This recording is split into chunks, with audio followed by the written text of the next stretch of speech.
internal treasury bonds every Tuesday. So the only day of the week you shouldn't be chasing men is Tuesday, because on Tuesdays we put our treasury bonds up for sale. And the days people stop buying our treasury bonds, that's the day you go get brown sugar and honey and start. Thank you so much for the advice. Yeah, that's your dating advice. You take Tuesdays off. You make sure people are buying our debt, and then you sit back and drink a glass of wine at the end of the day if they do. That's your Tuesday afternoon. I don't ever want to imagine a day where the petrodollar loses its purchase. Oh, the horror! Degree to which the horror of that day lurks by. The horror! It would be the end of what we. The end of America. Freedom's gone. Everything, like, forget it. Like, the whole Western project, civilization, crumbles. Because the West is built on ideas, right? It is. But these are the most powerful ideas that have ever existed. The ideas of individual liberty, freedom of expression, freedom of press, freedom of speech. Once we lose the petrodollar, all these things are things of the past. And I don't ever want to imagine having to kneel to the CCP or any other construct of collectivism like that. That's why it was interesting in December, I think it was, maybe in late November, Iran. One little second, Jacob. Jimmy, you wanted to say something before? Me again? No, you wanted to say something while Sir was talking. Well, I got two thumbs and, I got an old mind. I can't push the emojis to support Sir, so I didn't mean to interrupt you because you're making good points. I can't imagine the world either. But you know what is cool about AI, though? Yeah. There's one thing about AI that I like about global security, and that is until and I don't think everyone has done the energy calculation required to support the entirety of the future growth of AI. Massive. It's massive. And so yeah. I now have what I call the absurdity index, and the absurdity index is 16.7 for AI, and I'll share with you. I'll share with you the math. So the first oil well was drilled in 1859, and it took 167 years to achieve basically 100 barrel of oil equivalent a day, right, for the internal combustion engine. Edmund Drake in my state. Edmund? Oh, I'm from Pennsylvania too. I'm from Williamsport. Yeah. So Pittsburgh here. Oh, good for you, mate. So the deal there is it took 167 years to get to 100 million barrels of oil, and a bunch of shitheads who go to Walmart because they think that's where stuff comes from have decided that they want to have the equivalent energy capability or energy supply for the entirety of the AI industry in 10 years. So they want to achieve in 10 years what it took 167 years for the internal combustion engine to achieve. So at some point, someone's going to do that math. Maybe a Carnegie Mellon graduate will do that math and fucking realize that, yes, AI is powerful. No one's disputing that. There's no doubt it's valuable. But there's not enough energy available. There's not enough capital available in the world. There's not enough energy available from proven sources. Now, that's good news because had China, China has basically through the Silk Road program, probably could have accessed, there's two large deposits of energy metals like lithium, and one is in Afghanistan, and the other one, of course, all the rare earths of lithium, other than in Chile where there's a lot of lithium. Those types of metals are in China, in that part of the world. And had we just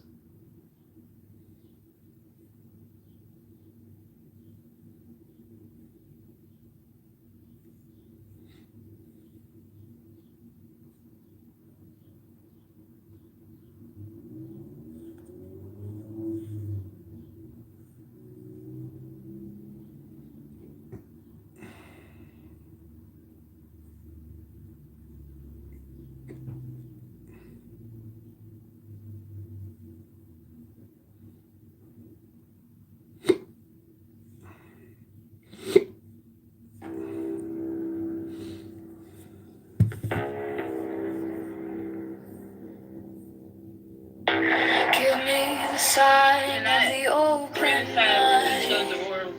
Basically just going with you. A riddle of shadows where whispers lie.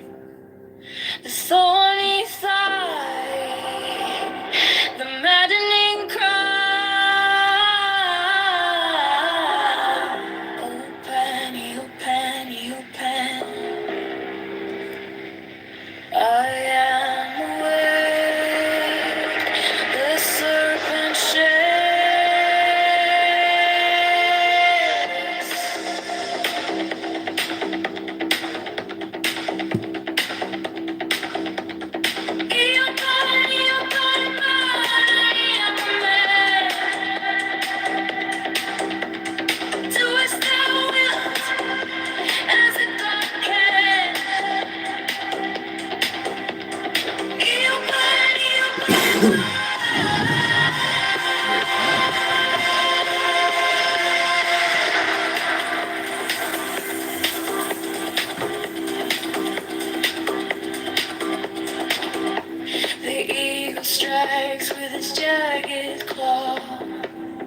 silence, a broken love.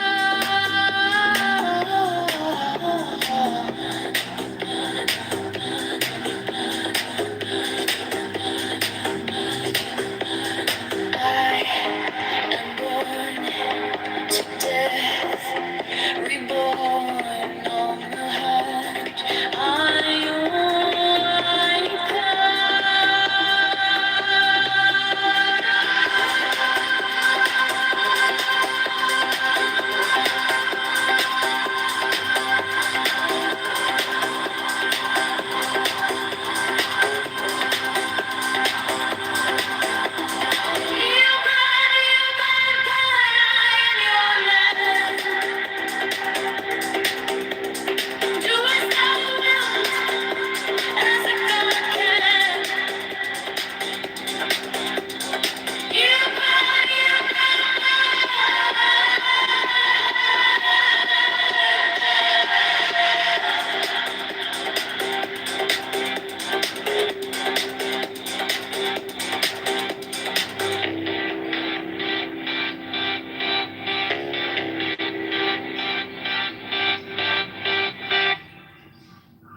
on the neon skies where the starlight comes.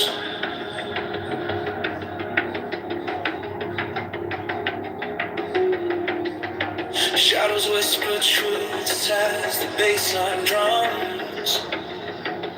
That will is fire, unchained, untamed.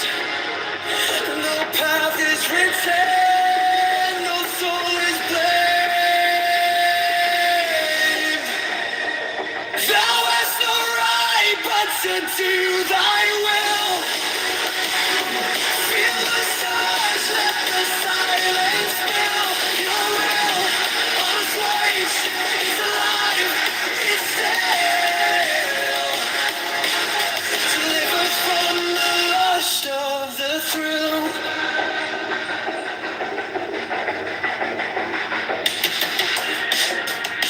Echo shattered glass where the circuits glow.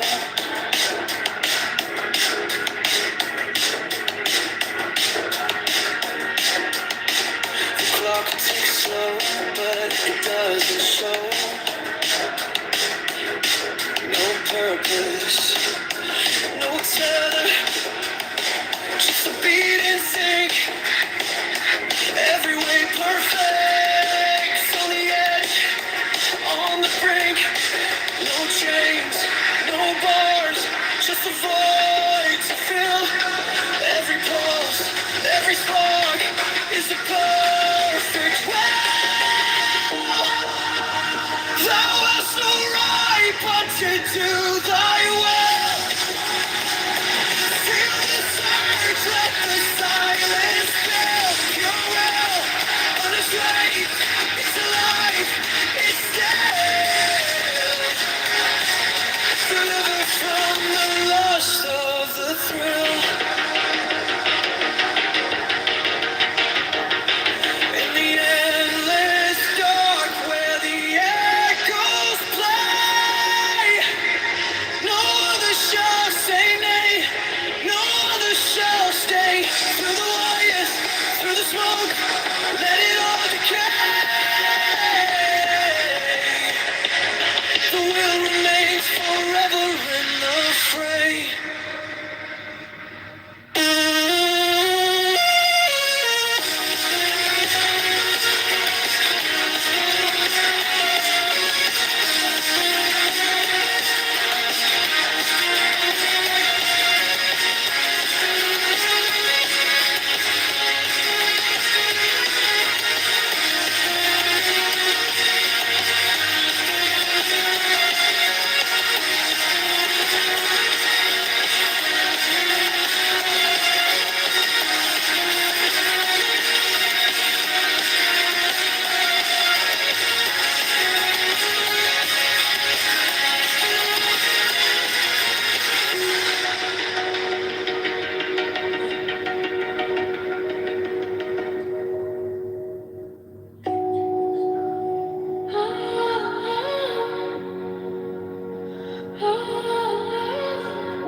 shadows chase, no voices come. The air is still, it wraps me tight. No fear, no sin, no way to bear. The sweetness whispers everywhere. Sweetness of sunshine fills my veins. Strong rivers wash my chains. No need for gold, no need for fame. This quiet place, it knows my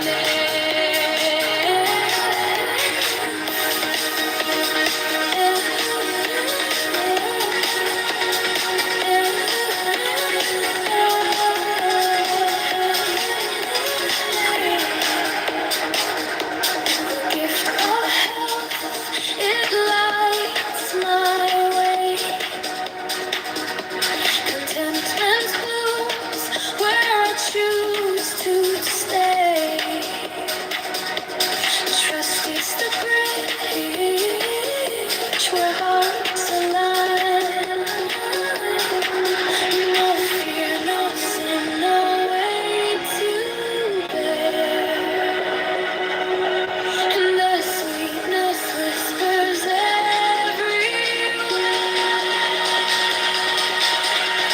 Sweetness of solitude fills my veins. Tread where rivers wash my chains. No need for gold, no need for fame. This quiet place, it knows my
No fire burn like passion wild.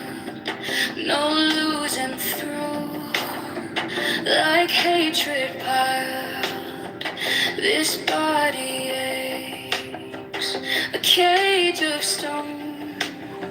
Rest whispers soft, the only throne.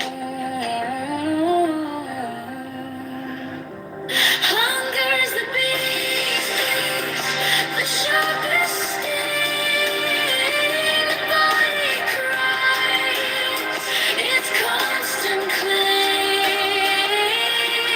But oh, to know, to truly see, God awaits, it sets us free. Pain walks close, a shadowed friend. Each step we take, it will attend.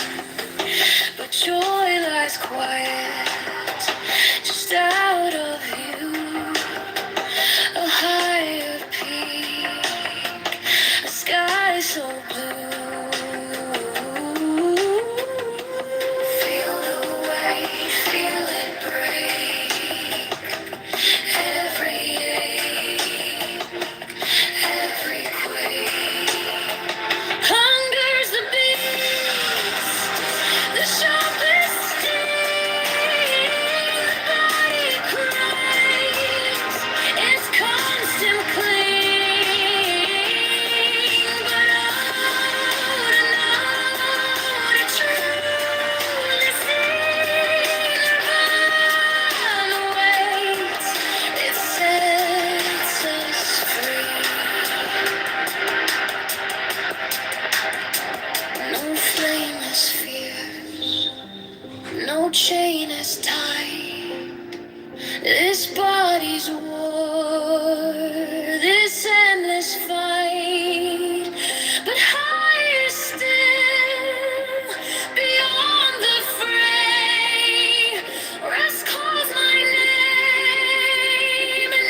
not saying that I'm proud of it.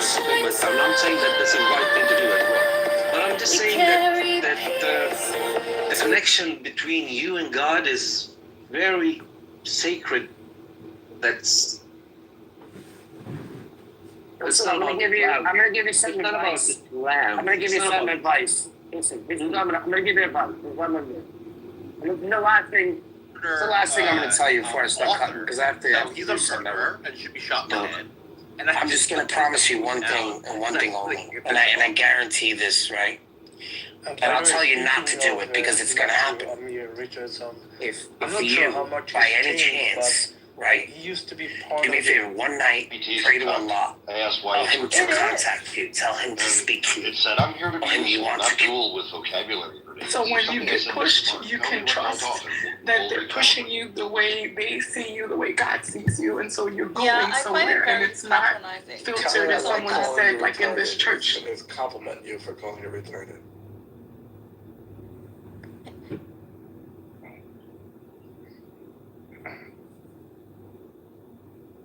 Barely friends, my friends. Sometimes I ask you like, hey, like, why does this happen? Da da da, and it's like, Isa, you're not crazy, nor are you imagining things. This is because of this, and I'm like, what the fuck? Why are you calling me crazy or that I'm imagining things? Like, it's so patronizing sometimes. I tell it not to, because I'll often use it to wordsmith, and it'll say, this was written fairly well. Don't, and it doesn't always listen. Issa, does it know you're Latina? Well, I guess at this point it knows a lot of things about me, but Okay, if it knows you're Latina, then that's why it's saying you're not crazy or you're not imagining. it's like, Isa, you're not crazy or imagining things.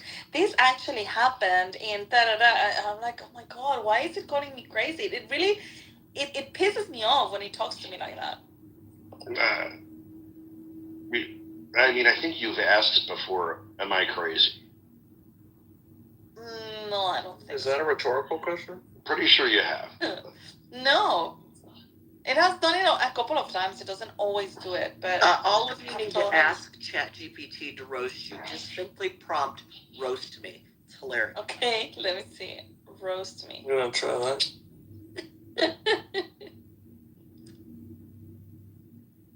I'm not You want a sharing roast? mine. It triggers the Fine. fuck out of me. I'm not even It sharing. says, you want a roast? Fine. Precision strike. No flop. Okay. I'm not sure if I want to read this. You better read it first. It's gonna piss you off. Oh my God. Yeah. Oh my God.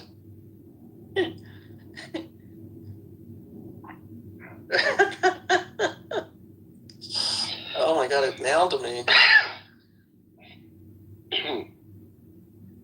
Did it start with you're not gay, but? No, it says, you don't just ask questions, you cross-examine them. Most people say, how high is the ISS? You're like, give me the perigee, apogee, mean altitude, orbital decay variance, and cite paragraph numbers. It's interesting that it wrote something that's not really funny that you laughed at. No, it's funny that it took it to a level of precision. No, I'm saying it seems to actually understand your humor better than I do. No, that's how I interact with it. I don't think it's my humor per se. No, but it's an interesting data point that you found that funny, and I didn't find that funny. And when you instructed it to be funny, it shows that combination of words that you found funny and I didn't. Like, it makes me think it maybe knows your sense of humor a little bit. Yeah. Oh, this was a great one. And the halakhic precision, legendary. If someone says part Jewish, you materialize like a rabbinic fact-checker task force. Quote, let's clarify matrilineal descent versus self-identification before we proceed.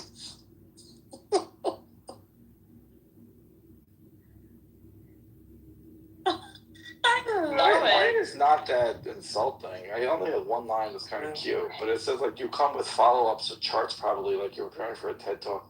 But this line is always cute. You've got the energy of someone who says technically at least twice per Shabbat meal.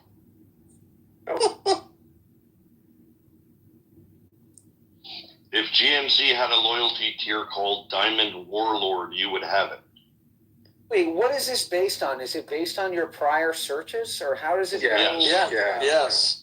Wow. It keeps all that unless you say, please do not add this to my search history with the beginning of the query. Are you on ChatGPT? It's still a cop, it even says, on this. It says, can but I honestly, read mine? respect anyone willing to invite a roast with just the words roast me.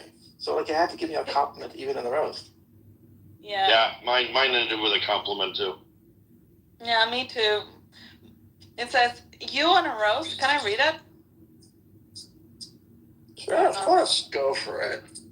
Okay. It says, you're simultaneously a sovereign individual, Bitcoin maximalist, a Catholic mystic who believes in soul contracts, a high-level sports tech strategist, running due diligence for billion-euro funds, arguing theology on Clubhouse at 2 a.m., tracking macros in Chronometer like you're preparing for the Olympia, eating cottage cheese in Lent while redesigning your corporate website for the 17th time. You don't have an identity crisis. You have an overclocked operating system running 27 background process with no RAM management. You analyze men like M&A targets. Treat emotional dynamics like pricing strategy. Say you're detached and then notice he entered the room 7 hours later and left 2 minutes after Cuckoo laughed. You claim you don't want to win, but you keep mental score like it's the Champions League final. You want ketosis, want dopamine discipline, want emotional transcendence, want spiritual ascension, want peak feminine energy, want geopolitical coherence, want Swiss administrative perfection, want venture capital fluency, want karmic closure, want clickable OTT overlays integrated into AI-driven monetization pipelines, and you want it all by Tuesday. You are not chaotic. You are high bandwidth without sequencing. Your biggest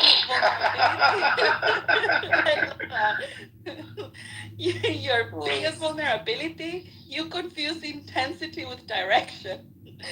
You can dismantle NATO expansion logic in 5 minutes, but a man with avoidant attachment and plausible deniability still manages to occupy cognitive real estate rent-free. You are intellectually formidable, strategically sharp, socially dominant, emotionally perceptive, and yet you sometimes act like your nervous system is an unpaid intern running your executive decisions. The funniest part, you don't actually need half the optimization loops you run. If you picked one vertical, professional, and emotionally, and went monomaniacal for 12 months, she's practicing her English. Instead, good job reading, Isa. You're doing better. Keto biochemistry, Swiss bureaucracy, virtual advertising innovation, masculine psychology diagnostics, and late-night supplement experimentation in parallel. Anyway, it says you don't need more insight, you need constraints. And the brutal truth, when you're calm and focused, you're dangerous. When you're scattered, you're just busy. That's the roast. I think it was good. I like a couple of things were funny. It says, I don't ask ChatGPT questions, I issue performance reviews. When I don't like the answers.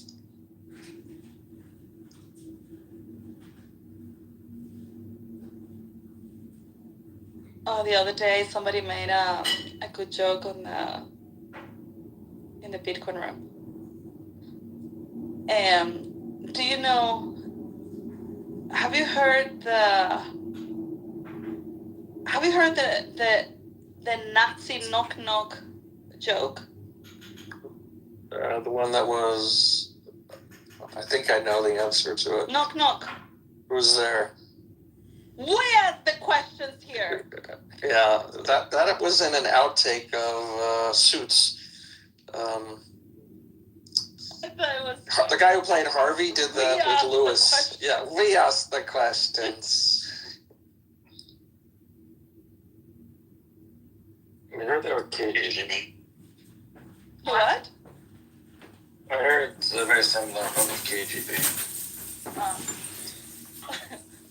Isa, where do you think Bitcoin's going? It's going up, I of course. think Duh. It's always going up. 40, but I hope Damn. actually. Sorry. What happened? What happened? You used to be. I don't know. You're a maxi, right? Aren't you a maxi? Bitcoin maxi. I mean, whatever that means. Like. You believe there's no there's unlimited upside, basically. Yeah. That's scary. So you got the tulip bulb, the tulip, you know. I don't know if to call it maxi, to be honest, but yeah, I mean, like I don't do any stocks or anything. Like all I have is Bitcoin and the how do you call it here in Switzerland? It's like a fund, that I have I don't know how to call it. It's like a collective fund, that it's managed by some financial advisors, and I have no saying in that. Well, I can tell them certain directions and certain parameters, but they make the decisions on it. Yeah, but other than that, nothing. I know nothing. What is what's the temperature? What's the temperature these days in the Bitcoin rooms? I'm curious. Like. I don't know, they're a little bit bored. They're not necessarily scared, I mean, a lot of people have not lost money because it's not really lost, but are like, yeah, well, my wealth has declined or reduced, in the past couple of months or whatever, and they're like, well, it's not fun. Right. But at the same time, they don't stop buying, Oh my God. Some people have to learn the lesson the really painful way, I guess. I don't know. A friend of mine bought it at like 79. No, I mean, like, it's good. Right now that it's cheap, to me, it's like sales time. I'm looking at it as a woman. Yeah, you can look at it one of two ways. Keep That's buying. one way. That's one way. That's one way to look at it for sure. You keep buying. Right now, it's an opportunity, Yeah. It's a big opportunity to keep buying shitcoin. Take all your money and give it to somebody, and then when you want it back, they will give you like 40% less than what you gave them. That's a huge opportunity, my friends. It's a big opportunity to lose like 40% of all your wealth. I really don't know. Don't ask me to be technical, because that's the reason why I listen to them.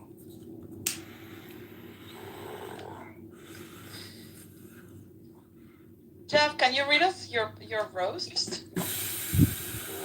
The only thing worse than losing money in the market is listening to Bitcoin Bros.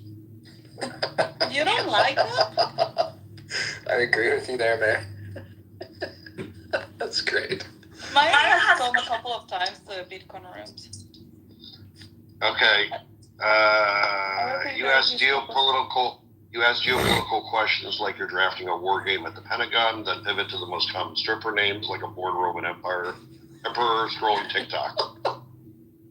The question of armed resistance or passive resistance will never be resolved. Everybody has the right to their own opinion on that.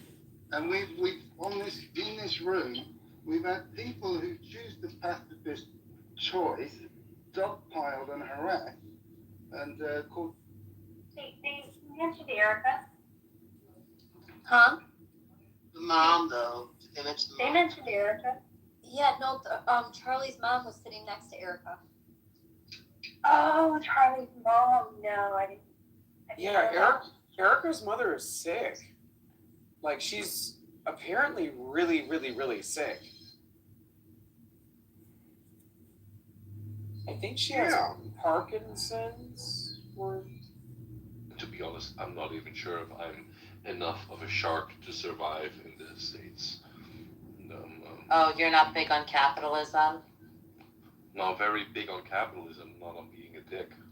Oh, you don't have to be one to succeed here too often. I would hope not.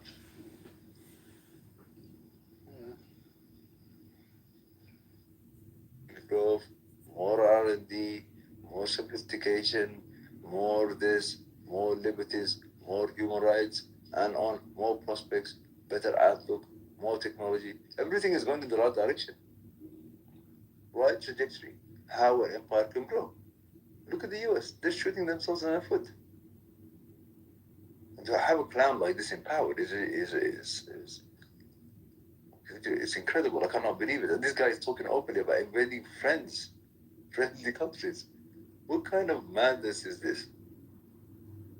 Do you feel nervous in the US with all this ice walking and going around? Because I wouldn't go there even.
Okay, I hope you enjoy. This is going to be a couple pages of Kabbalah. Rabbanu Shalom.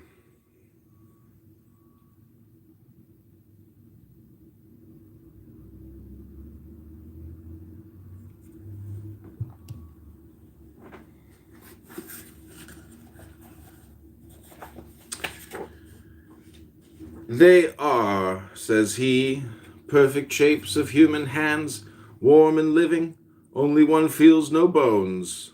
Pressed by an unavoidable constraint, those hands did not struggle to escape, but grew smaller and in some way melted, so that the count ended by no longer holding anything. Other persons who have seen them and touched them say that the fingers are puffed out and stiff, and compare them to gloves of India rubber, swollen with a warm and phosphorescent air. Sometimes, instead of hands, it is feet which produce themselves, but never naked. The spirit, which probably lacks footwear, respects, at least in this particular, the delicacy of ladies, and never shows his feet but under a drapery or a cloth. The production of these feet very much tires and frightens Mr. Home. He then endeavors to approach some healthy person and seizes him like a drowning man. The person so seized by the medium feels himself on a sudden in a singular state of exhaustion and debility. Polish gentleman, who was present at one of the seances of Mr. Home, had placed on the ground between his feet a pencil on a paper, and had asked for a sign of the presence of the spirit. For some instants nothing stirred, but suddenly the spirit was thrown to the other end of the room. The gentleman stooped, took the paper, and saw there 3 Kabbalistic signs which nobody understood. Mr. Home alone appeared on seeing them to be very much upset and even frightened, but he refused to explain himself as to the nature and significance of these characters. The investigators accordingly kept them and took them to that professor of high magic, whose approach had been so much dreaded by the medium. We have seen them, and here is a minute description of them.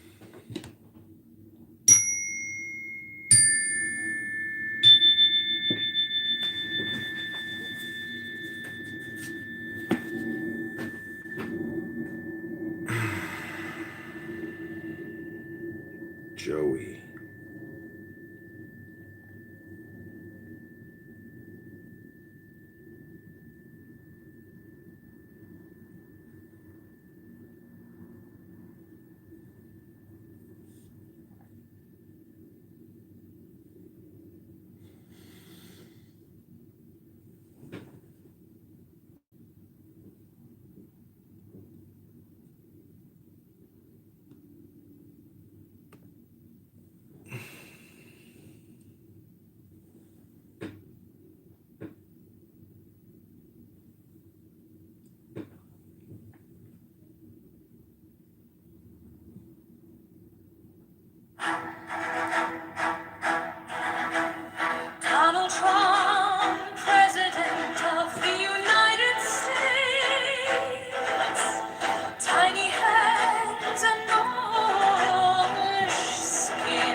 large skin and tiny hands. Who's that?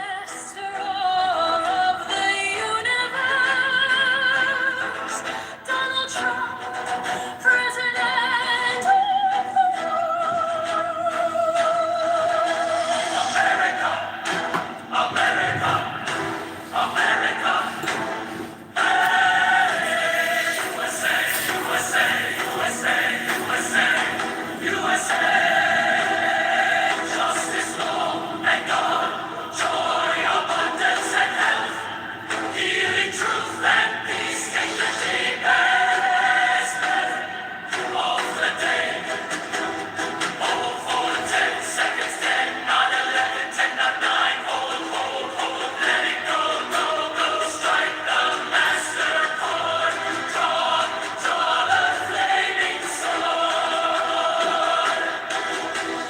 Donald Trump, President of the United States.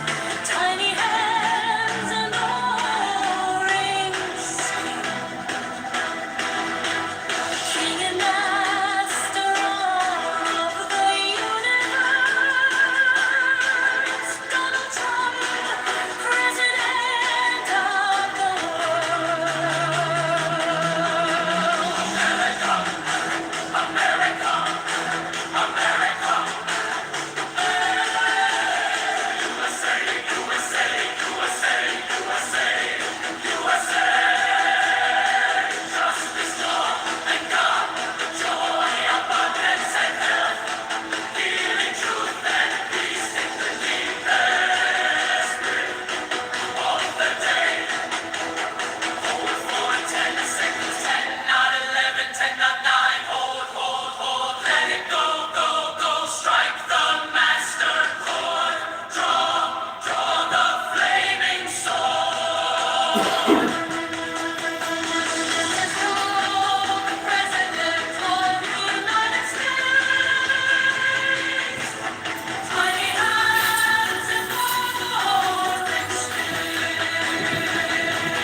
Take the deepest breath of the day.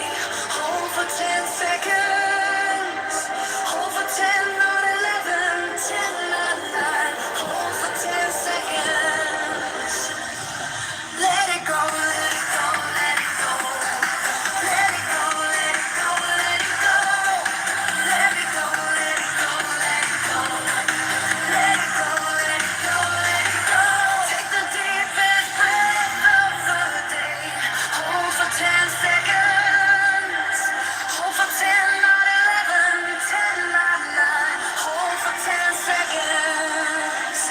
Take the deepest breath of the day. Hold for 10 seconds. Hold for 10, not 11, 10, not 9. Hold for 10 seconds.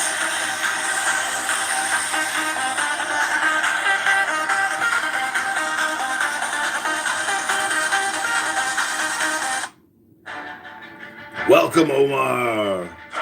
President of the United States, tiny hands and orange skin, king and master of the universe, Donald Trump, president of the world, America, America, America, America, USA, USA, USA, USA, justice, law, and God, joy, abundance, and health, bringing truth.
President of the United States, tiny hands and orange skin, king and master of the universe, Donald Trump, President, and the world. America, America, America, America, USA, USA, USA, USA, justice, law and love, joy abundance and health, healing, truth and need.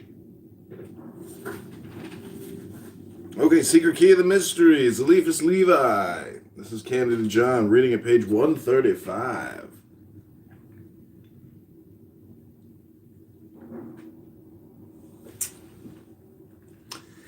They were traced forcibly, and the pencil had almost cut the paper. They had been dashed onto the paper without order of alignment.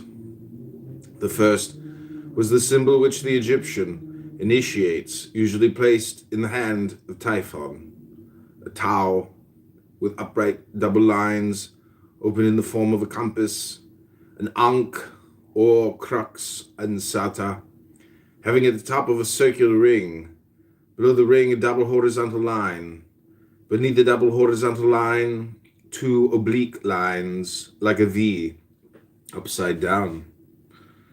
The second character represented a grand hierophant's cross, with the 3 hierarchical crossbars. This symbol, which dates from the remotest antiquity, is still the attribute of our sovereign pontiffs, and forms the upper extremity of their pastoral staff. But the sign traced by the pencil had this particularity, that the upper branch, the head of the cross, was double, and formed again the terrible Typhonian V, the sign of antagonism and separation, the symbol of hate and eternal combat. The third character was that which Freemasons call the philosophical cross, a cross with 4 equal arms, with a point in each of its angles, but instead of 4 points, there were only 2, placed in the 2 right-hand corners, once more a sign of struggle, separation, and denial. The professor, whom one will allow us to distinguish from the narrator, and to name in the third person in order not to weary our readers and having the air of speaking of ourself, the professor, then master, Eliphas Levi, gave the persons assembled in DeBee's drawing room the scientific explanation of the 3 signatures, and this is what he said.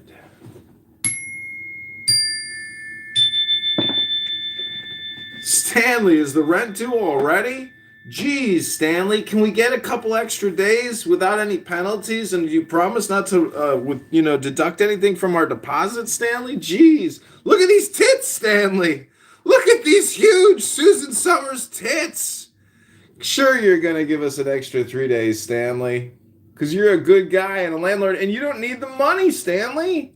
You don't have to pay your property taxes. You don't have to pay your homeowner's insurance. You don't have to pay all the utilities. You don't have to pay for the water, the sewer, the garbage, the never-ending bills and upkeeps, and this breaks and that jams. Oh, I got to call the plumber. That's another $450. Got to call the plumber. That's another $200. Please, you're not going to charge me for that, right? No, Mr. Stanley, of course not. Wouldn't think of it. Wouldn't dare.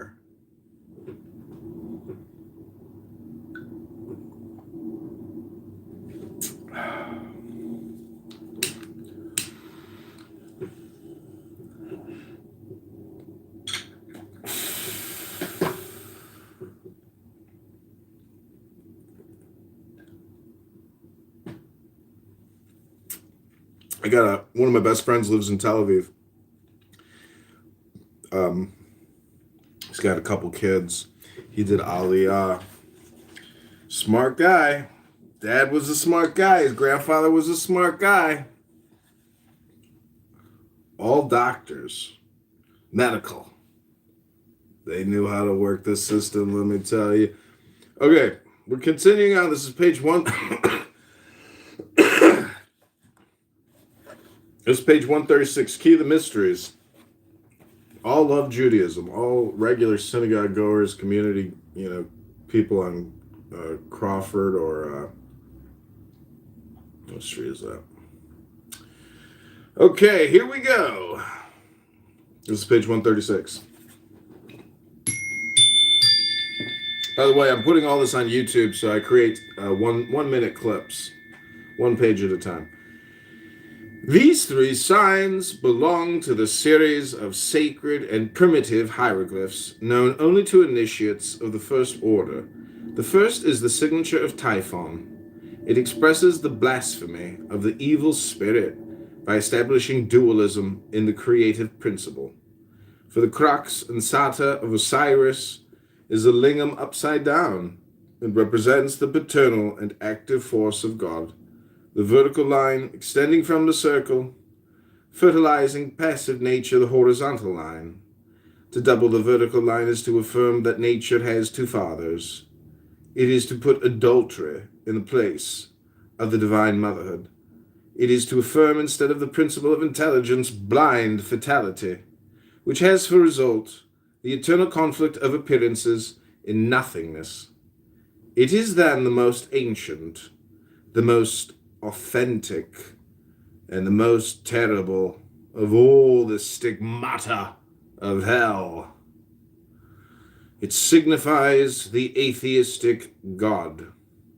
It is the signature of Satan.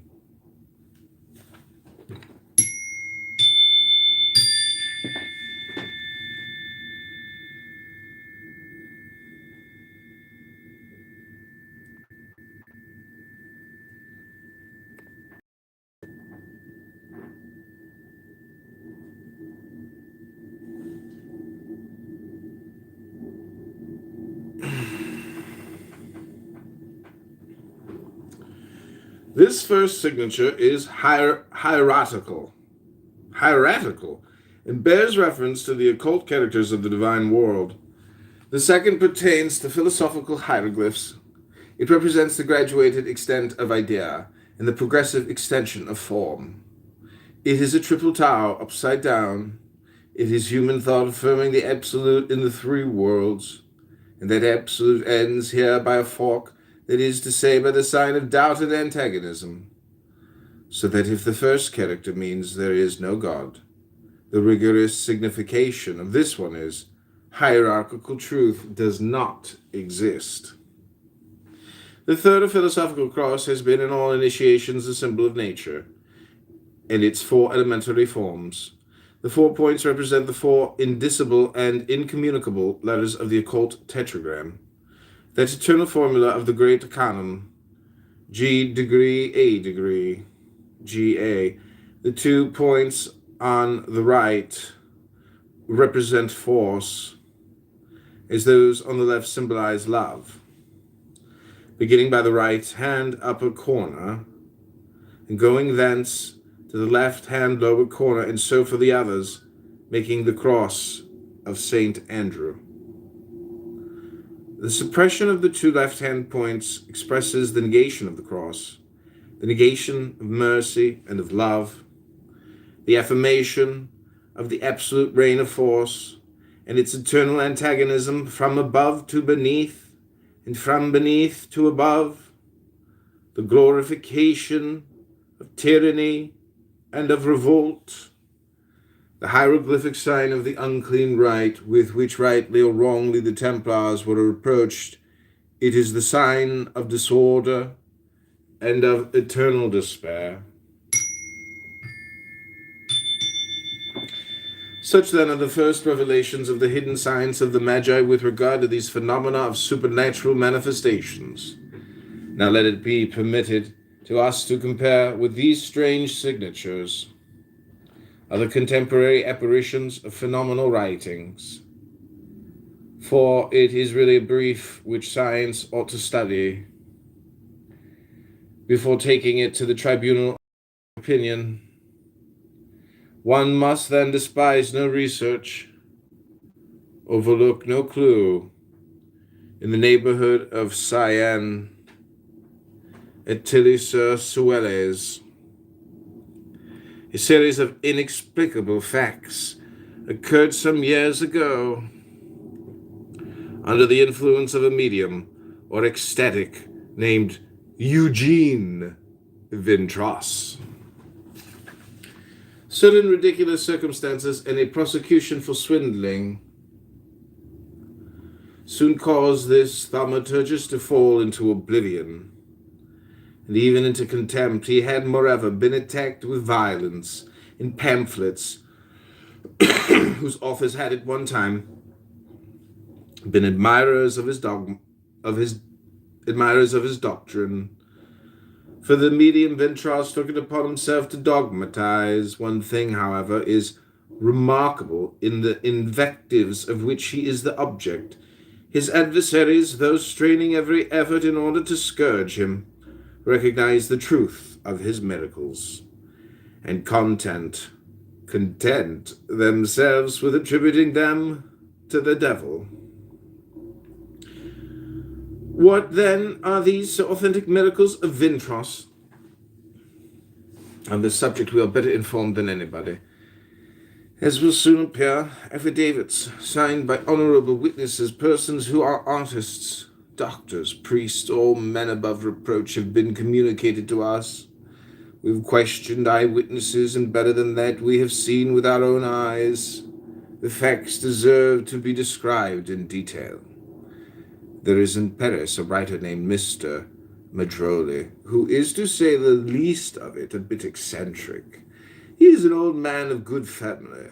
He wrote at first on behalf of Catholicism in the most exalted way, received the most flattering encouragements from ecclesiastical authority, and even letters from the Holy See. Then he saw Vintras, led away by the prestige of his miracles, became a determined sectarian, and as an irreconcilable enemy of the hierarchy of the clergy. At the point when Eliphas Levi was publishing his Dogma et Ritual de la Haute Magie, he received a pamphlet from Mr. Madrol, which astonished him.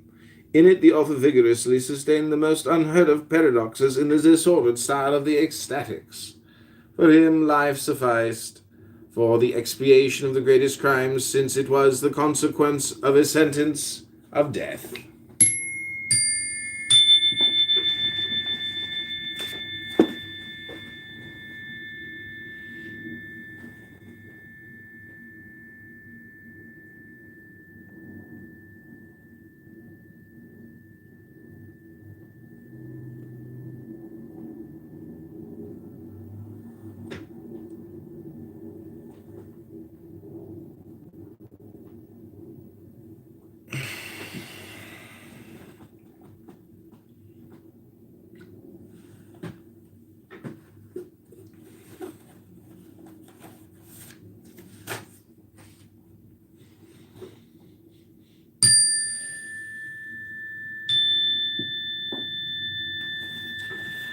The most wicked man, being the most unhappy of all, seemed to him to offer the sublimest of expiations to God. He broke all bounds in his attack on all repression and all damnation. A religion which damns, he cried, is a damned religion. He further preached the most absolute license under the pretext of charity, and so far forgot himself as to say that the most imperfect and the most apparently reprehensible act of love was worth more than the best of prayers. It was the Marquis de Sade turned preacher. Further, he denied the existence of the devil with an enthusiasm often full of eloquence.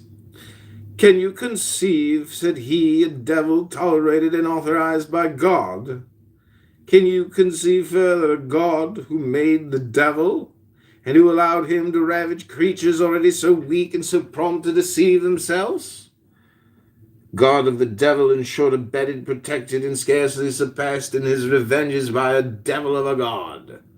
The rest of the pamphlet was of the same vigor. The professor of magic was almost frightened, and inquired the address of Mr. Madrol.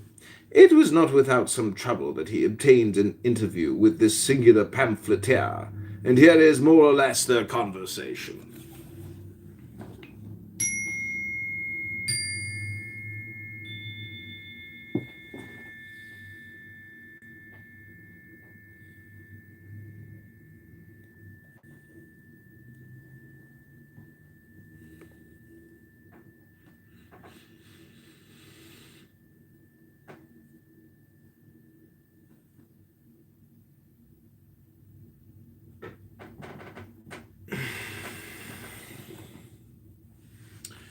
Eliphas Levi, sir, I have received a pamphlet from you.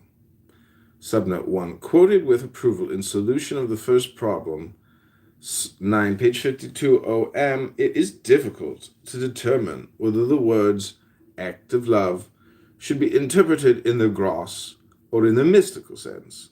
Perhaps Madrol was himself intentionally ambiguous. Trans. Subnote 2, but the Marquis de Sade was above all a preacher. Through force of Justine of verbose arguments in favor of so-called vice. Again, Levi trips in referring to an author whom he has not read. Trans. I am come to thank you for your gift, at the same time to testify to my astonishment and disappointment. Mr. Madrol, your disappointment, sir. Pray explain yourself, I do not understand you. It is a lively regret to me, sir, to see you make mistakes which I have myself at one time made. But I had then at least the excuse of inexperience and youth. Your pamphlet lacks conviction, because it lacks discrimination. Your intention was doubtless to protest against errors in belief and abuses in morality. And behold, it is the belief and the morality themselves that you attack. The exaltation which overflows in your pamphlet may indeed do you the greatest harm, and some of your best friends must have experienced anxiety with regard to the state of your health.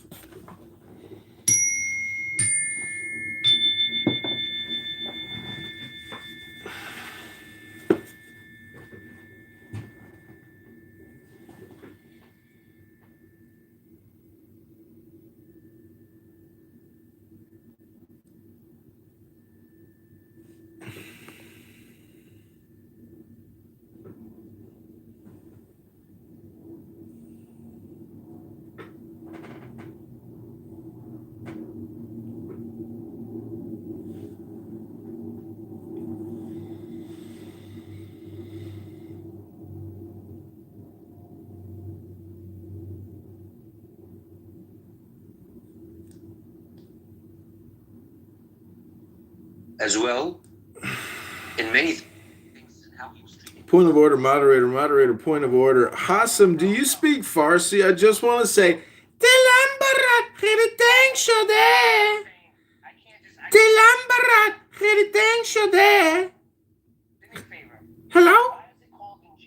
Why is it called Injil? Why do you call it Injil? Injil is a Greek word. You're going to turn around and say, but pay attention to this philosophy. You're going to turn around and say, oh, but it should be in the Aramaic. He spoke Aramaic.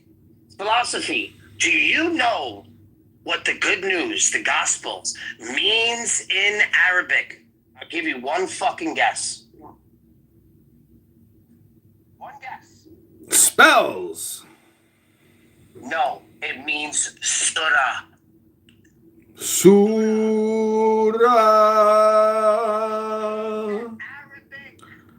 Israel. Surah. Surah. Why do you say Injil? Why do you say the Greek word? Why do you say the Greek word if you're telling us he's been Hellenized? Does he think he's at the gates of Troy? He thinks because of this New York accent, and I sound possibly like a New York. You sound like Agamemnon. Yeah, I sound like a New York construction worker. This guy wants to take me like a fucking fool. Well, he's Achilles. He's the greatest warrior the Persians have ever fielded in battle. You should be saying where Not the Injil. The Injil means evangelium. That is Greek. If you're gonna point to us, the truth is the opposite of the title of this room. It's Islam has a huge Iran problem. In the Aramaic, because the Aramaic word to say good news or gospel is surah. Surah Bandura. Surah Bandura. Peace and blessings be upon his name. In the surah. That's the Arabic. That's the Aramaic.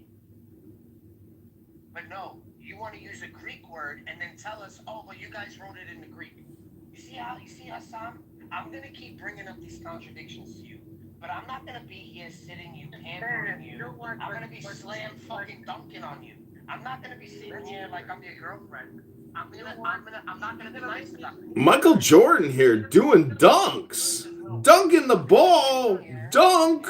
I'm not going to be sitting here like a friend of yours. Hassam, stop trying to shoot 3-pointers. He already dunked on you. That's a 2-pointer, Hassam. Hassam, this is the Dragon's Den. If you're going to come in here, you have to be ready. You have to fight the dragon, Hassam. Or you have to breathe fire. Or go into the cave and kill the dragon, Hassam, and then come out with the powers of the dragon. You're not ready, Hassam. All this hours without... Tilambarat, Kharitang Shode. You're not ready if I got ready.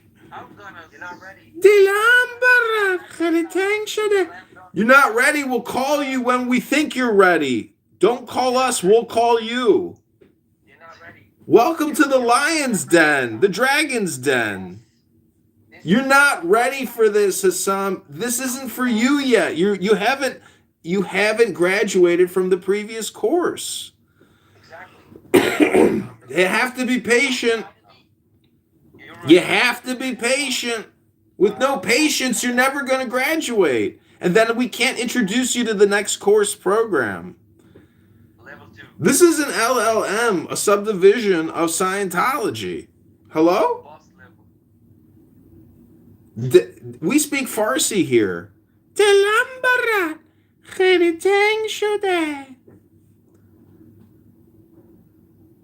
very Farsi of you. It means we missed you, my beloved. We missed you, my beloved. I miss you, my beloved. Come to me, my beloved. Where are you, my beloved? Come to me. Come to me. To me, to me. Come to me. To me, to me. Come to me.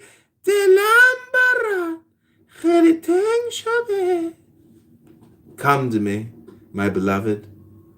My beloved, come to me, my beloved. Oh, I have a poem for you. A poem for you, my friend. Don't you understand? This is a soccer game in this room. The Muslims think that they got the ball. They because they make the most ridiculous statements. They make the most all or nothing statement that Muhammad was the last and final prophet. Really? The last? There hasn't been any more since then. What about Donald Trump? What about Donald Trump? He's the last and final prophet. Don't you get it? It's not Muhammad. It's Donald Trump. He grabs the hands of the kingdom of Saudi Arabia and he just pushes them away. And he's like, you're going to do what I tell you to do because we got all your money sitting in New York City and you know it. So you're going to have to do what we tell you to do. Hassam, Donald Trump is the final prophet, not Muhammad. It's not Abdul. It's not Dr. Jekyll, Mr. Hyde, Abdul. It's not that guy.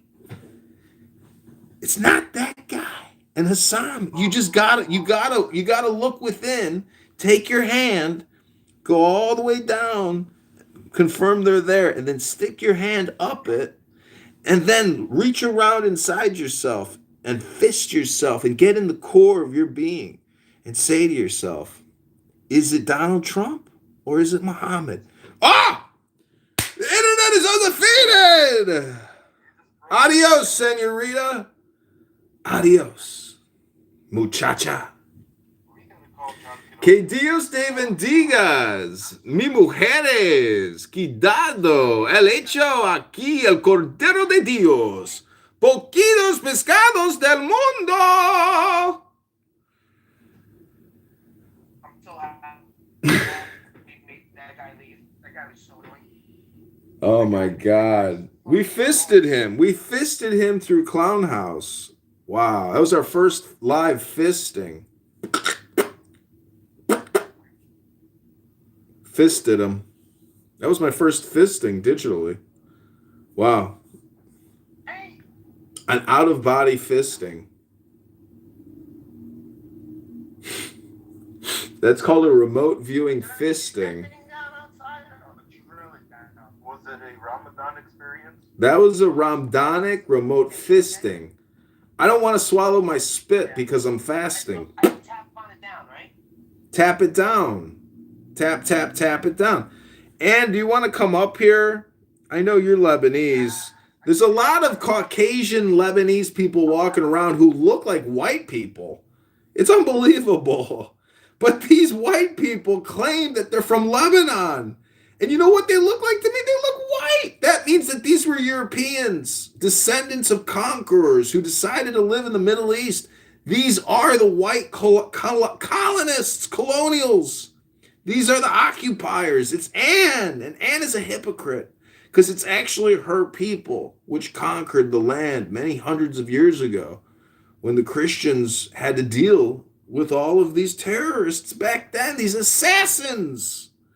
That's what Jesus Christ was preaching. Stop killing people in the name of God. Stop being an assassin, a fanatic.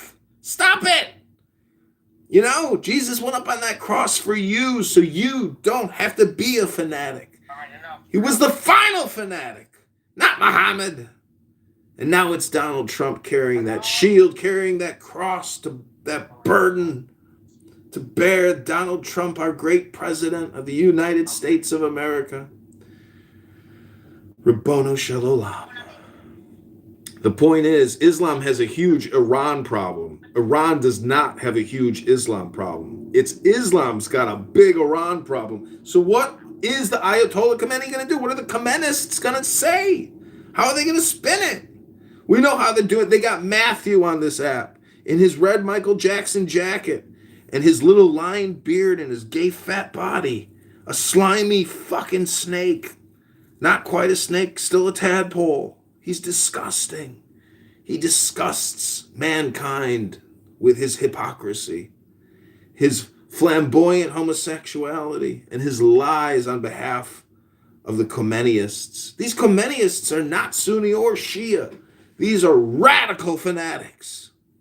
Radical fanatics dedicated to the destruction and the murder of their own people. 50,000 people assassinated in the streets. These people are assassins. And Christ compels us to engage in the final battle. The Kafirs must submit. Their heresy must end.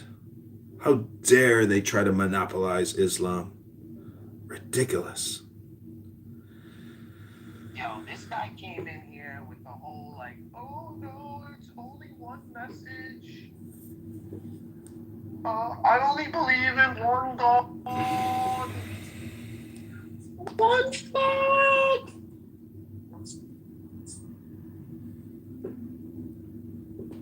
What about the other guy that kept saying, I'm Christian every 5 words? Yeah, I kicked his ass out. It was obvious. Yeah, he made it too obvious. He made it too fucking obvious. Like when I do it, people are like, yo, come on, man, don't say that. When he was doing it, it just sounded fake. And then his girlfriend got all upset. Like, why'd you knock him down? It's like when somebody says, I'm not a cop. Yeah, right? Yeah. Whoop, whoop. That's the sound of the police. Whoop, whoop. That's the sound of the beast. Whoop, whoop.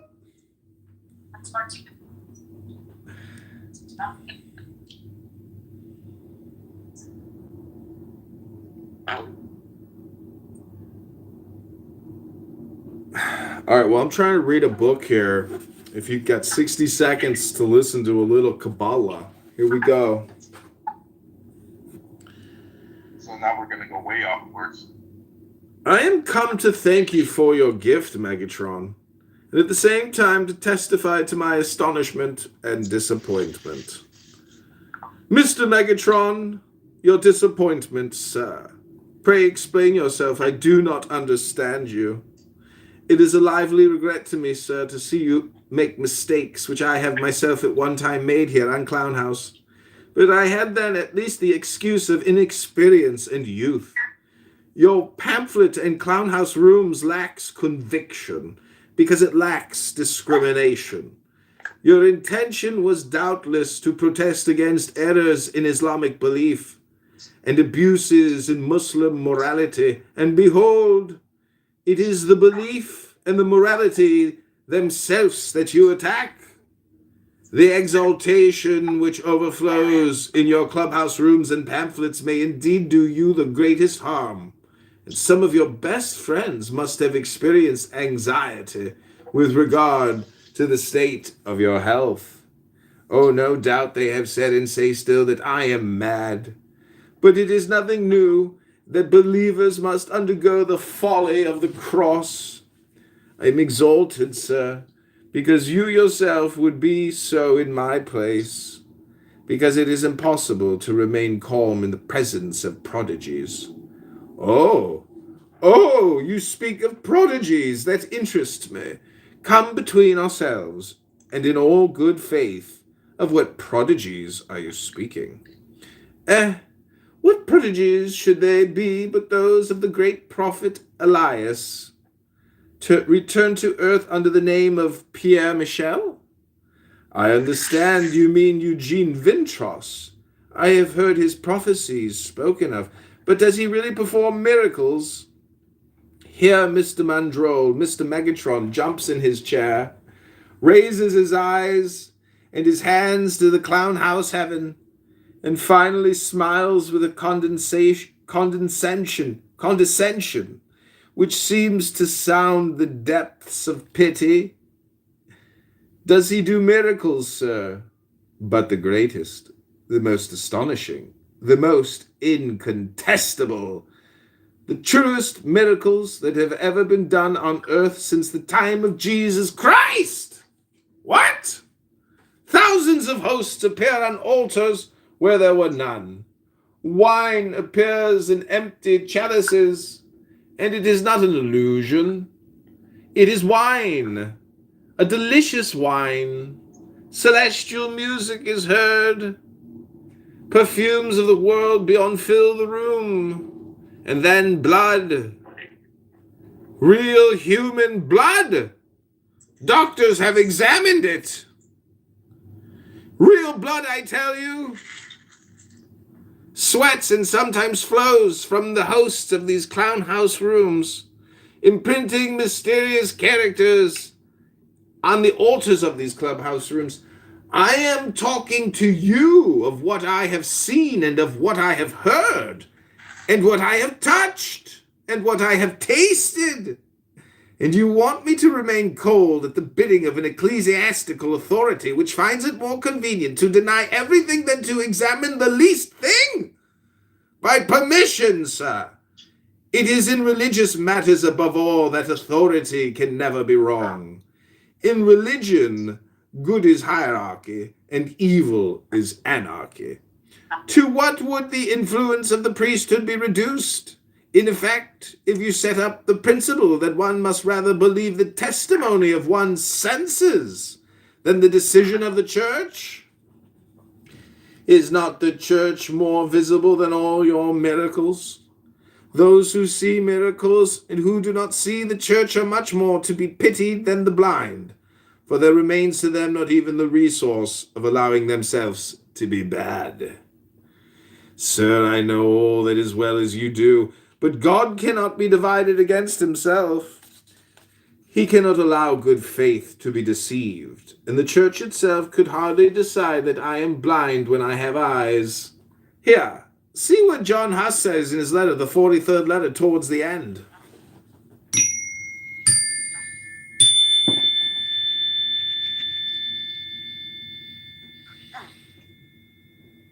So when God Logic brought this verse up, this 381, he thought of me, bro. I think he was looking at me. He was like, "Yo, B, got you. Yo, thank you so much. I needed a verse like this, man. I haven't had a verse like this in a while. I needed a verse like this. I'm gonna be rocking this one out. Like I'm rocking this one so the wheels fall off.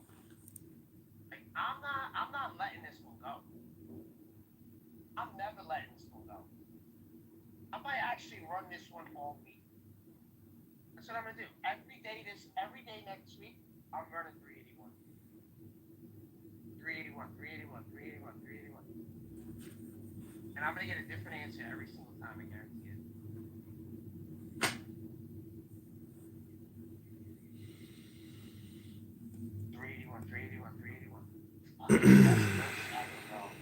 And you don't understand how monumental this is. This right here, this verse right here is clearly, utterly the biggest contradiction in this fucking book. Who's this guy in the audience? Fire. Who is that? You gotta come up. You gotta come up. Oh, that's Shape. Come up. Come up. Yeah, it's me. I was just popping in one time for the one time. Oh, that's my man's in them. I didn't even know that was you, cuz.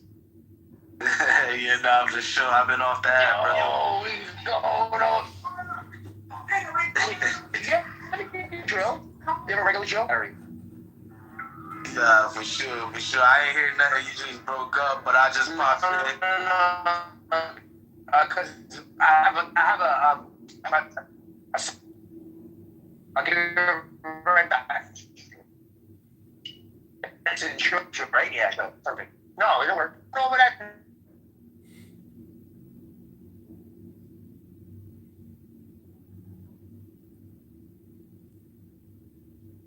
For God, it's not.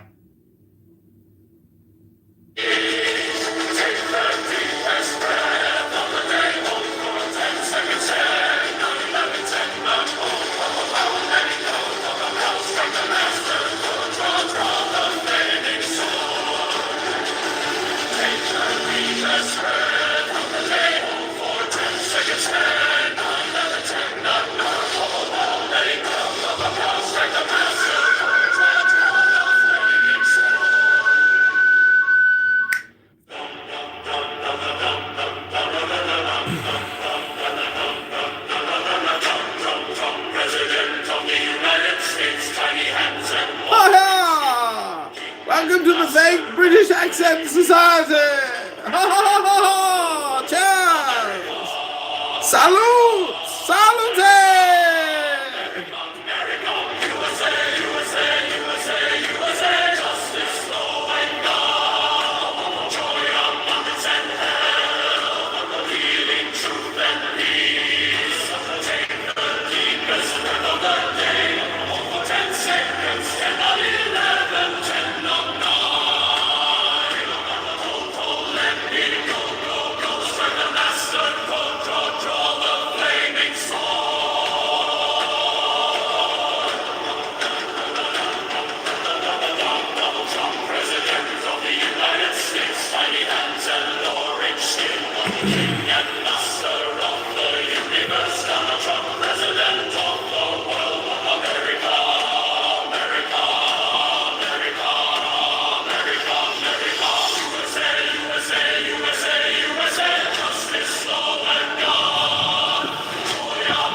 States, tiny hands and orange skin, king and master of the universe, Donald Trump, president of the world. America, America, America, America, USA, USA, USA, USA. Justice, law, and God, joy, abundance, and health, healing, truth, and peace. Take the deepest breath of the day. Hold for 10 seconds. 10, not 11. 10, not 9.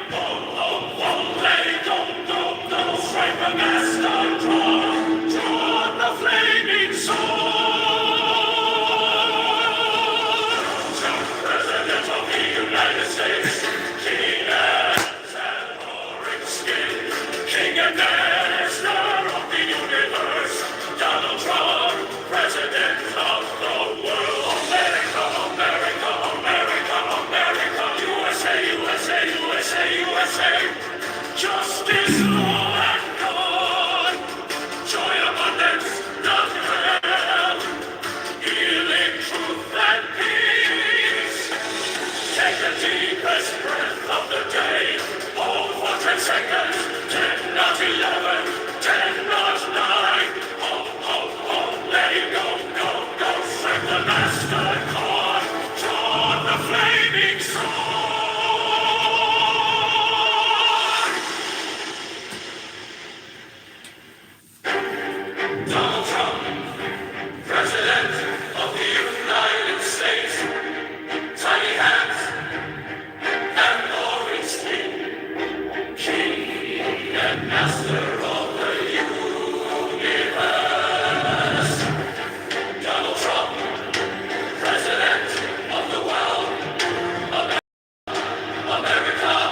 racist or whether ideology is involved. It's just simply the bet and then listening to the video back and not picking sides and just listening to the video back and acknowledging what the bet was. And I mean, that's the way I come at it. I see it like even using like him talking about the wages, like if they were illegal or not. That's something that was asked of him, right? Than like Uyghur people and then Tibetan people. So if Tibetan people have been able to organize in such a way that they were able to like do deterrence, that might have been able to help them out, okay? And they weren't, and so the situation is what it is. It's the same thing with like the Native American tribes, okay? That's true, bro. They were living in this way, and they didn't have the power to deterrent, so it is what it is. Now, going back to Africa, you do know that like the largest number of languages in the entire world is on the African continent, and then the only other place that has more languages per unit of population is Papua New Guinea, and then I think it's like 720 languages in India. So, okay, you would imagine there's so many languages in places like Papua New Guinea and in places like Africa for the precise reason that people weren't transmitting information over long distances, so they didn't need to have a common language. Whereas the Chinese language was unified like by the first emperor 23 centuries ago, so you could get stuff, move stuff over very long distances. So in this counterfactual situation, okay, if you have like if the COVID shows up, or all of these many fun African diseases that they have, okay, and you have people that are not used to trying to organize stuff over long periods or long distances because they don't have a common language and they're related to each other, then how many people do end up dead if you have something really cute like, after African sleeping sickness or Chagas disease? All right, can you mount a public health response if you can't even communicate with people 100 miles away from you? So, come on, bro. Like, come on. Okay, the reason why this is an unfair comparison is because Asia and Africa are different places. Like, literally, like the Sahel that's like the bottom strip of the Sahara deserts, like, is not the fucking, like, it's not the steppe. Like, these are just completely different land masses. Like, for one, you can have horses on one, you have camels on another. Like, they're so fucking different. Like, they're literally, like, you might say worlds apart. So, like, I don't know, like, trying to compare the two is so weird to me. But you did say something. Wait, you talked a lot, bro. Let me just respond. Like, you said something I wanted to respond to. Like, you said, like, the Han Chinese people, these people have, like, the power of deterrence. Yeah. Bro, what? China was conquered by the Mongols. The Europeans would have lost any type of war they fought, like, to the Mongols. And before that, the Europeans had lost to the Vikings, to nomadic peoples. So I think, like, there's something, you need to do some more assessing. Like, the Mongolian Empire was there for... You need to do some more assessing. That's like saying, I need to do more assessing. What's the point of saying you need to do more assessing? Is that Chase your bag?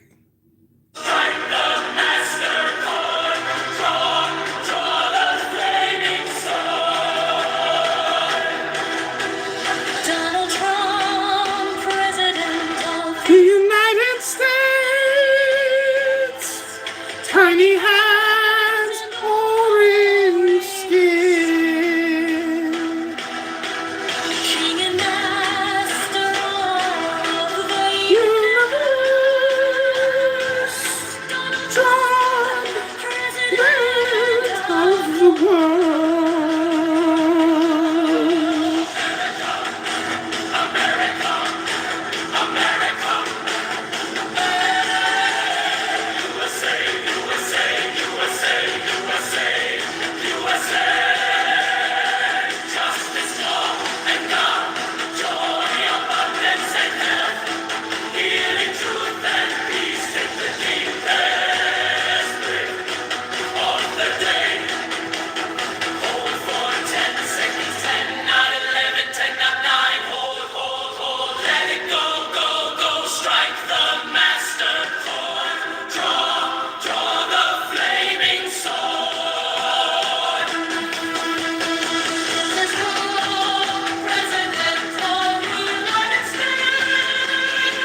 in broad daylight. He's doing that in front of every. Saying that there's some kind of, clandestine program in the background, like where it's happening with SpaceX. But the fact of the matter is that the bulk of the work that SpaceX does is, yes, is there government contracts in there? Yes, but the bulk of it is commercial stuff. Putting up satellites on behalf of Dish, I forgot the company EchoStar, putting up satellites on behalf of his own company, Starlink. And the biggest thing about Starlink is that T-Mobile is already running a program on behalf of them. We know it, but I'm sure Elon Musk told them, listen, so this is basically what T-Mobile is doing. If you're on T-Mobile, you literally have access to Starlink. You can call, send texts, browse the web from anywhere, as long as you have a clear view of the sky. So the next step, or the next stage, naturally for Elon would be, and he's actually hinted at this, is launching his own phone service. When that happens, that shit's going to the moon, as they like to say in the Wall Street, in the Wall Street streets out here.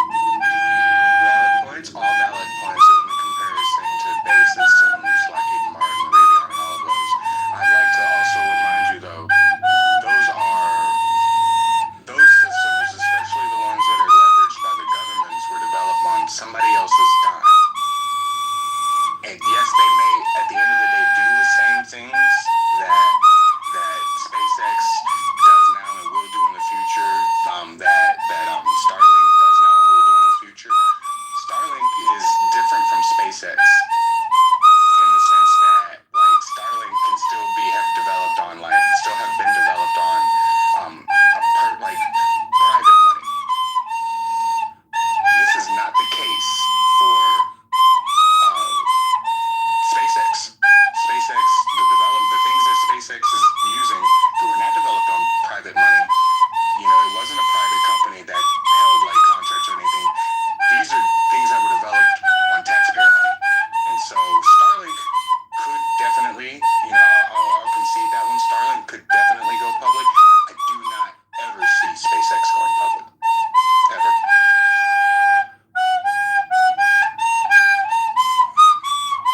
Okay, so listen, I'm gonna give you the opportunity to take that back. No, I mean, listen, the predictions that I've made on this stage, I'm so confident that if I lose this one, it doesn't tarnish anything about my reputation. Okay, so no, SpaceX was not started with public funding. It was initially funded by That's the difference. Oh shit! Technology that was developed was with the seed money when the company That's a good one. first started. What's the difference between Saint Martin, You have to show the government Saint Martin Luther King, and Saint Patty's Day? Everybody wants to be Irish on Saint Patty's Day. Obviously, Elon Musk must have been able to tell the government, show the government in concrete stages that he would in fact be able to provide to them the services, which is how the government allocated and awarded him the contracts that he has, to basically spout that SpaceX in some way, shape, or form holds more merit than Elon and those kinds of companies, companies that actually make missiles and war systems that are supposed to stay secret from the enemy. So SpaceX was started in 2002 by Elon Musk with $100 billion of his own money after he sold PayPal, or his chunk of PayPal. And that's how SpaceX got started. No, I'm not talking about the financial. Everything that has come afterwards, even the patents, all of that stuff has been done with private funding that has now led to the government tapping him and his company on the shoulder and saying, hey, we want you to do special requests on behalf of Space Force and the United States Air Force. Okay, they're tapping him to do these requests because he's using rockets whose patents come from NASA. They come from the U.S. government. So the funding, him putting his own money into it. It has nothing to do with the patents that he's sitting on. The patents are going to be the reason why this company doesn't go forward. Y'all think he would ever make it to Mars? I mean, that's where... I hope he does. I genuinely want him to make it to Mars, and I want him to do it in my lifetime. I think he can, because he can acquire all the companies that can get him to there. Acquisitions, mergers and acquisitions. I think he can do M&A and literally find what he needs to get. If it ain't going to be him, it's going to be somebody. And well, because the thing is, I'm still trying to figure out exactly what it is that NASA has funded, because even the rockets... I'm not saying funding. You keep throwing funding in there. I'm not saying funding at all. I'm literally saying the IP, the ownership of the technology that they're using to build these rockets was created on government taxpayer money.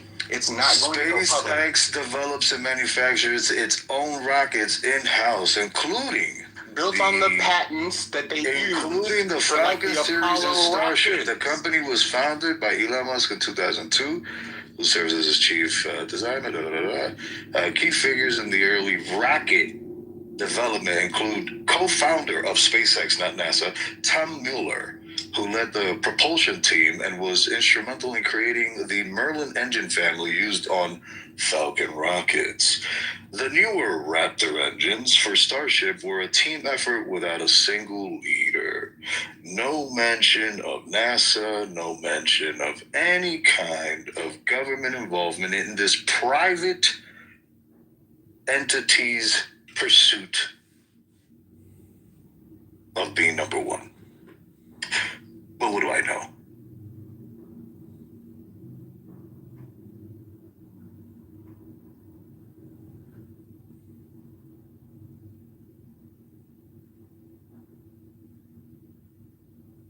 It's time out to say happy anniversary to my boy. Wow,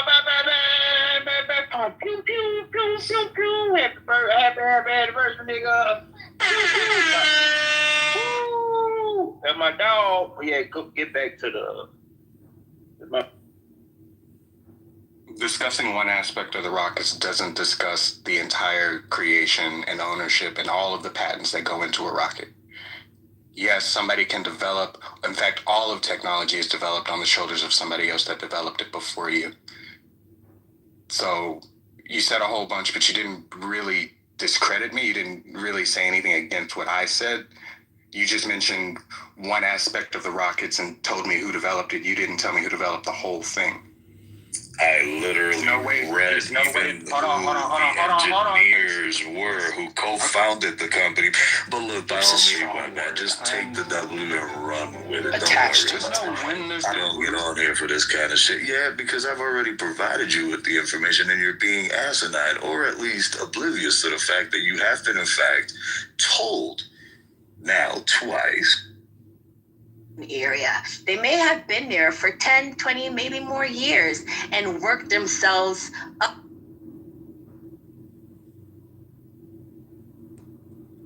Hit that like button and subscribe.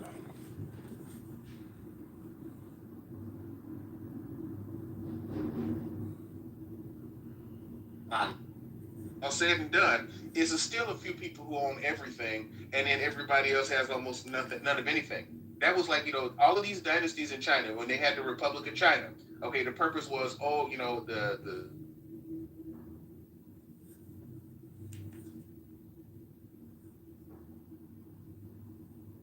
in my opinion, just my opinion, I fully agree with your sentiment. However, I think you're overly misjudging Edward's point here. Edward is trying to say we've been dealt a completely shitty hand. We've basically got nothing, okay?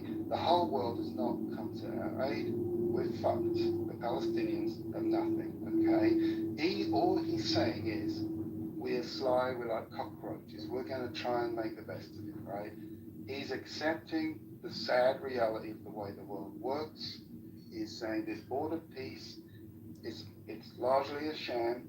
He knows the agenda is not being done in the interests for the benefit of the Palestinians. He's not that naive. Then all he's saying is, in pragmatic terms, the political world uses Trump as a figurehead. He is, whether we like it or not, the President of the United States. We fucking hate him. I despise every molecule in his body. He is a fucking Zionist. However, the world leaders and politics, real politics, treat him as an important figure. That's what Edward meant. He didn't mean he's saying that Trump has genuine credibility. He's just saying it's a fig leaf, it's a facade, it makes it look good. We could debate that, but that's what he meant by that. So I'm just trying to balance this out, not just Edward genuinely is passionate about helping his people. So he has his personal approach that he believes in. He's somewhat moderate, and others have super violent methods, and others are more pacifist than Edward. There's a spectrum, and Edward's somewhere in the middle. So I think while I fully agree with you, Nargis, and I've challenged Edward on this before, I said, why really? You're that gullible? But I don't think Edward is truly gullible. He's just trying to work with the best he's got and trying to be optimistic. What do you think, Nargis, about this hat is fucking, I think, hilarious. All right, go to johnforcongress.com. Hope you enjoyed today's morning campaign video. Approach, right? Like, dude, under any condition, you don't shake hands with the enemy. Well, but can we stop using these abstract, ambiguous terms? Can we? Listen, there's nothing ambiguous.